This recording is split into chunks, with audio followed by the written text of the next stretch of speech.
இன்னைக்கு தளபதி 68 படத்தோட first look போஸ்டரையும் கூடவே டைட்டிலையும் ரிவீல் பண்ணியிருக்காங்க.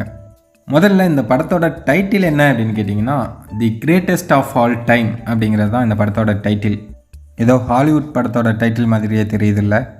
ஹாலிவுட் தரத்துக்கு தான் படத்தையும் எடுத்திருப்பாங்க அப்படின்னு நினைக்கிறேன். டாப் கன் மேவரிக் டாம் க்ரூஸ் மாதிரி நம்ம விஜய்னா அப்படி பைலட் ட்ரெஸ்ஸில் நடந்து வராரு. மீண்டும் பைலட்டா அப்படின்னு ஒரு குரூப் வேறு விளாட்றாங்க. ஏன்னா பீஸ்ட் படம் பார்த்துட்டு பீஸ்ட் 2 மாதிரி இருந்துடக்கூடாதுல்ல அப்படின்னு வேறு கொஞ்சம் வருத்தத்தில் இருக்காங்க. இருந்தாலும் டாப் கன் மேவரிக்லேருந்து ஏதாவது எடுத்து போட்டிருந்தாங்கன்னா கொஞ்சம் படம் நல்லாயிருக்கும் அப்படின்னு நினைக்கிறேன். டைட்டிலை பொறுத்தவரையும் ஆங்கில டைட்டில் தான் வச்சுருக்காங்க. அதாவது கோட் அப்படின்னு வரணும் அப்படிங்கிறதுக்காக இந்த டைட்டில் வச்சுருப்பாங்களா அப்படின்னு தெரில.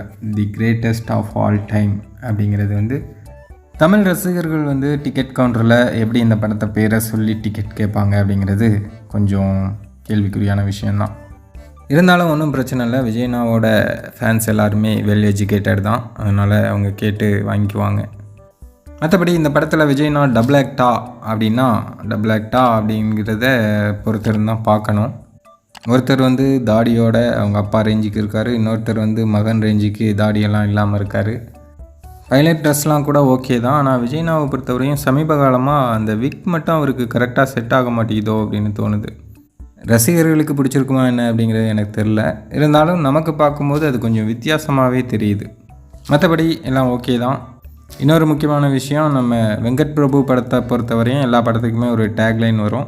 இந்த படத்துக்கு வெங்கட் பிரபு ஹீரோ அப்படின்னு டேக்லைன் கொடுத்துருக்காங்க.